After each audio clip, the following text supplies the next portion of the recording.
नमस्कार, मैं ambition law institute में आप सभी का स्वागत करती हूँ।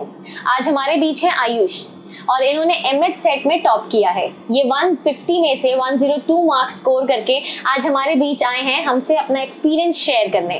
तो आइए सुनते हैं इनकी कहानी, इनकी जुबानी। सबसे पहले तो आयुष, मैं आपको कांग्रेचुलेट करती हूँ। आपको और आपकी पूरी फैमिली को बहुत बहुत congratulations. Thank you so much ma'am.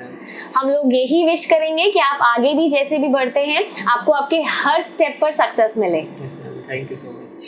तो आयुष, आपको कैसा लग रहा है? बहुत अच्छा लग रहा है। जितनी प्रिपरेशन की थी, आज रिजल्ट आया, इतने अच्छे नंबर आए, तो बहुत अच्छा लग रहा है कि प्रिपरेशन काम आई। जिस काम के लिए दिल्ली आया था वो हो गया।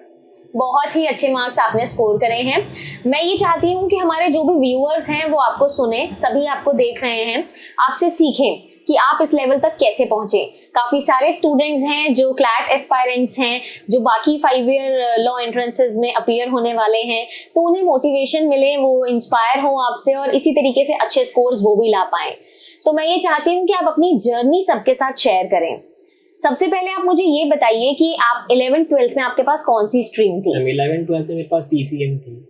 ओके, तो आपने पीसीएम के बाद लॉ करने के बारे में कैसा सोचा? बिकॉज जब मैं 10th में था तो 90% आए, तो फैमिली के लिए उस टाइम जो बेस्ट चीज़ लगी कि साइंस स्ट्रीम ले लो, क्योंकि उस टाइम में श्योर नहीं था कि लॉ करनी है नहीं करनी है। तो उन्होंने कहा कि करनी होगी तो आप साइंस स्ट्रीम लेकर कर सकते हो, लेकिन अगर आपने आर्ट्स या कॉमर्स ले ली तो बाद में अगर आपका माइंड चेंज हुआ कि नहीं करनी है तो फिर कुछ नहीं कर सकते।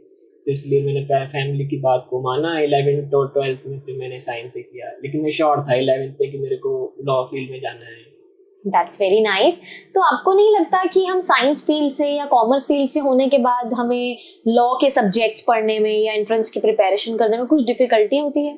थोड़ी सी होती है, लेकिन साइंस पढ़कर इतना वो हो गया था कि अब पढ़ाई करते समय लगता नहीं था कि बुक्स इतनी पतली है, क्योंकि इतना सब कुछ मटेरियल पढ़ चुका था मैं, तो बुक्स नॉर्मल लगती थी। लेकिन हाँ, बिल्कुल बेस से, बिल्कुल जीरो से नया सब्जेक्ट पढ़ना है एकदम, वो बिल्कुल हार्ड था, डिफिकल्ट था, क्योंकि लीगल नॉलेज बिल्कुल भी नहीं थी। एनी हाउ थोड़ा बहुत तो डिफरेंस आता ही है, क्योंकि साइंस में हमारे पास लीगल नॉलेज नहीं होती है। बट क्या बहुत सारे स्टूडेंट्स हैं, उनका ऐसा सोचना रहता है कि साइंस करके लॉ करना बेसलेस है, या फिर साइंस पढ़ के आप लॉ की तरफ जा ही नहीं सकते हो। उस पर आपका क्या पॉइंट ऑफ व्यू है? नहीं मैम, ऐसा कुछ बात नहीं है। उनके लिए एक जो पॉजिटिव फैक्टर ये होता है कि साइंस में जैसे मेनली एक परसेप्शन होती है कि बहुत पढ़ना पड़ता है पीसीएम, तो उनका बेनिफिट मिलता है उनको कि मैं इतना पढ़ चुका था, इतनी बुक्स पढ़ चुका था कि मेरे को ये लॉ की बुक्स हार्ड डिफिकल्ट लग नहीं रही थी, बिल्कुल भी लग रहा था ठीक है, अच्छा है, समझ में आ रहा था। थ्योरेटिकल है, क्योंकि मैं टेक्निकल फील्ड से आया, तो थ्योरेटिकल ऐसा बहुत डिफिकल्ट लगा नहीं, अच्छे से हुआ मजे से। तो मैं तो पॉजिटिव साइड के साथ जाऊंगा। ये तो बहुत अच्छी बात है। हमेशा हर चीज में हमें पॉजिटिव एस्पेक्ट उसका ढूंढना चाहिए। तो आपने प्रिपरेशन कैसे स्टार्ट करी अपनी? मैं उत्तराखंड से हूँ। उसके बाद मेरे फादर का यहाँ दिल्ली में बिजनेस है, तो फादर ने कहा कि अगर आपको, जब मैं 12th में श्योर था कि मेरे को लॉ करनी है, कि दिल्ली चलो, वहाँ पर अच्छे कोचिंग इंस्टीट्यूट हैं। मैं यहाँ आया, मैंने काफ़ी कोचिंग इंस्टीट्यूट देखे, लेकिन नहीं अच्छा लगा। फिर मैं फाइनली मुखर्जी नगर आया। फिर एम्बिशन में मैंने डेमो क्लास ली, तो मैं अच्छा लगा कि हाँ ये मेरे को कंफर्टेबल है। उसके बाद फिर मैंने एम्बिशन लॉ इंस्टीट्यूट ज्वाइन किया और आज अच्छे नंबर आ गए। चलो, तो एम्बिशन लॉ इंस्टीट्यूट ने आपको हेल्प करी? यस मैम, बहुत हेल्प हुई। सारी फैकल्टीज ने बहुत वो किया, मोटिवेट किया, अच्छे से वो एंटरटेन कर पढ़ाया है, ऐसे बिल्कुल प्रेशर हैंडलिंग सिचुएशन सिखाई, और भी पढ़ाई से रिलेटेड भी बहुत सारी चीज़ें बताई जो लाइफ के पॉइंट ऑफ व्यू से बहुत ज़रूरी है। ये बहुत अच्छी बात है। हमारे लिए एक ऑनर की बात है कि आपको यहाँ पर दी गई गाइडेंस अच्छी लगी और आपको उस गाइडेंस से मदद मिली। तो आयुष, आगे के लिए आपने क्या सोचा है, क्या प्लानिंग है आपकी?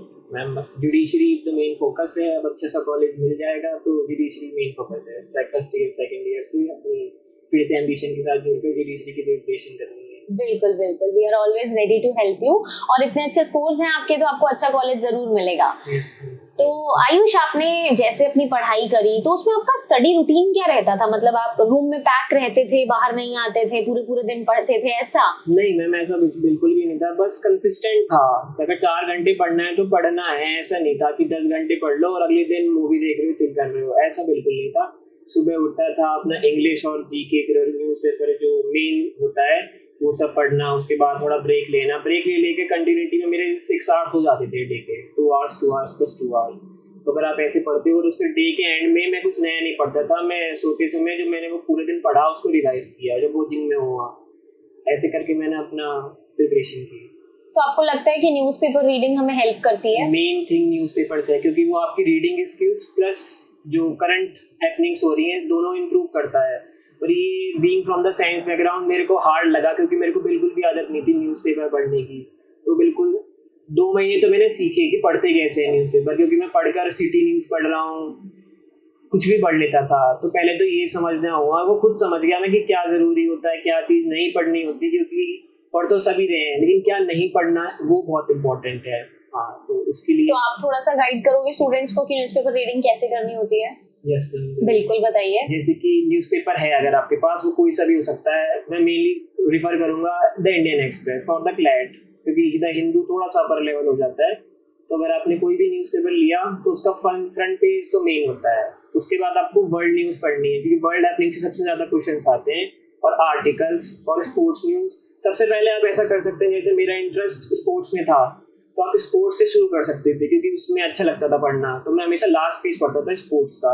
उसके बाद technical, economy, world and article and front page. Bus city news आपको ज़्यादा जरूरी नहीं होती पढ़नी, और भी बहुत सारी चीज़ें आती हैं न्यूज़पेपर में, लेकिन 4 to 5 पेजेस वो होते हैं जो आपको पढ़ने होते हैं। ठीक है, अच्छी बात है। इससे हमारे व्यूअर्स को समझ में आएगा कि न्यूज़पेपर एक तो हमारे लिए जरूरी है, प्लस हमें रीडिंग करनी कैसे है न्यूज़पेपर की, वो टेक्निक एक बहुत ज्यादा जरूरी होती है। yes. तो आयुष, आपकी फैमिली का, आपके फ्रेंड्स का क्या सपोर्ट रहा आपकी सक्सेस में? फैमिली का मेन सपोर्ट रहा, क्योंकि मैं जितने भी मेरे फ्रेंड सर्कल्स में थे, मेरे स्कूल में ह्यूमैनिटीज नहीं थी।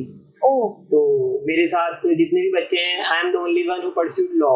ओके। जितने भी थे सब अपने बीटेक कर रहे हैं, अच्छी जगह पर है। मेरे फ्रेंड्स वगैरह सब ने कहा कि अच्छी बात है, करो, सपोर्ट किया। फैमिली में मेरा कोई लॉयर नहीं है, मामा जी हैं और चाचा जी हैं, इन दोनों ने सपोर्ट किया। चाचा जी को मैं मेन वो करना चाहूँगा क्रेडिट, क्योंकि उन्होंने फैमिली से भी बात की कि नहीं अच्छा करियर है, क्योंकि फैमिली में कोई लॉयर है नहीं, और फर्स्ट जनरेशन लॉयर के लिए फैमिली को कन्विंस करना एक डिफिकल्ट टास्क है।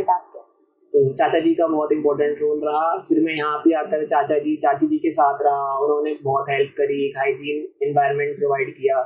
तो हाँ जी, और पेरेंट्स का तो था ही कि जब बच्चे के 12th में इतने अच्छे परसेंटेज आए हैं तो आप उन्हें लॉ क्यों करवा रहे हो, बीटेक करवाओ, नौकरी नहीं लगेगी, ये बहुत सारे थे परसेप्शंस, लेकिन पेरेंट्स ने नहीं सुनी। चलिए, एनी हाउ आपको जो चाहिए था वो आपको मिल गया, इससे बढ़कर हमारे लिए और कुछ नहीं है। yes. आपने कोई स्पेशल स्टडी मटेरियल पे फोकस करा हो या कुछ? Mainly coaching material is the best, और मेरे हैंड रिटन नोट जो थे मैं उन पे ज़्यादा ध्यान देता था कि कोचिंग और हैंड रिटन नोट्स तो मेन है। उसके बाद जब मेरी प्रिपरेशन ऑलमोस्ट कंप्लीट हो गई थी, सिलेबस कंप्लीट हो गया था, तब मैंने ये बुक प्रीफर की थी। ये कोचिंग की बुक है, इसमें मैंने PYQs, इसमें सब PYQs हैं, तो उन्होंने बहुत हेल्प की। मेरे टाइम शेड्यूलिंग, मेरे मॉक टेस्ट इंक्रीज किए। कैसे मैं पहले मॉक टेस्ट मेरे 3 घंटे से ज़्यादा में हुआ और टाइम मिलता है 2 घंटे, तो इस बुक को करने के बाद एंड तक मैं ले आया था अपना टाइम शेड्यूलिंग अच्छे के लिए। इसमें अच्छे क्वालिटी क्वेश्चंस हैं, तो ये कोई बुक बिल्कुल आप सबको हेल्प करेगी अगर आपकी प्रिपरेशन की टाइम। That's so great। तो जैसा आजकल के स्टूडेंट्स हैं मोबाइल फ़ोन से बहुत एडिक्टेड हैं, इंटरनेट से एडिक्टेड हैं, और भी काफ़ी सारी चीज़ें हैं जो हमारे लिए लाइफ चेंजर हो जाती हैं, आपको ऐसी किसी चीज़ ने डिस्ट्रैक्ट नहीं करा? टू बी ऑनेस्ट, मैंने तो इंस्टाग्राम से आईडी डिलीट कर रखी है, 8 महीने हो गए हैं। तो मेन फोकस खुद से ही लिया था कि जिस दिन अच्छा कॉलेज मिल जाएगा उसी दिन लॉग इन करूँगा। आज कंप्लीट हो गया है मेरे को, हाँ, मोर देन 8 मंथ्स हो गए हैं मैंने अपनी इंस्टाग्राम आईडी नहीं चलाई है। तो यही है, मैं तो, क्योंकि आपको खुद में सोचना पड़ेगा कि या तो आप, जरूरी नहीं है कि डिलीट कीजिए, लेकिन एक टाइम शेड्यूलिंग होती है, लेकिन मैं कर नहीं पाता था। मैं भी फ़ोन खोल कर बार बार डिस्ट्रैक्शन, किसका मैसेज आया, रील्स देख लेता हूँ, तो इसलिए मैंने आईडी डिलीट कर दी कि ठीक है अब फिर कुछ हो ही नहीं पाएगा। तो हाँ, आपको खुद पर होना चाहिए कंट्रोल। That's so great। आप हमारे व्यूअर्स को, जो भी क्लैट एस्पायरेंट्स हैं और जो बाकी 5-year लॉ एग्जाम्स में अपीयर होने वाले हैं, आप उन्हें क्या मैसेज देना चाहते हैं, वो कैसे प्रिपेयर करें, और any inspirational message from your side?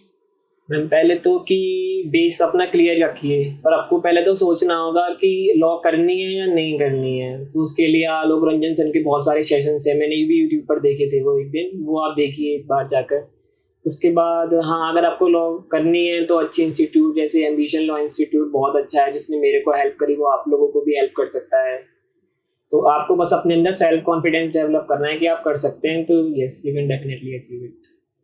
That was so great hearing these words from you, Ayush. I wish you all the very best. आप जहां पर भी आगे स्टेप रखें, आपको बहुत अच्छा कॉलेज मिले और आप आगे भी जैसे चाहते हैं वैसे प्लेटफॉर्म्स आपको मिले और आप सक्सेस अचीव करें. Thank you so much. Our best wishes and support is always with you. Thank you ma'am.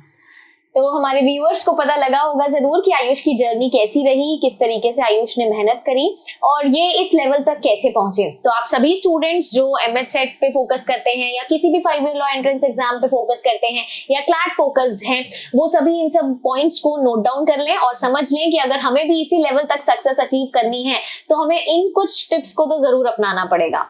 अब हम मिलते हैं जल्द ही, तब तक के लिए आयुष को बाय करते हैं अपनी बेस्ट विशेस के साथ. Thank you so much Ayush and thank you viewers.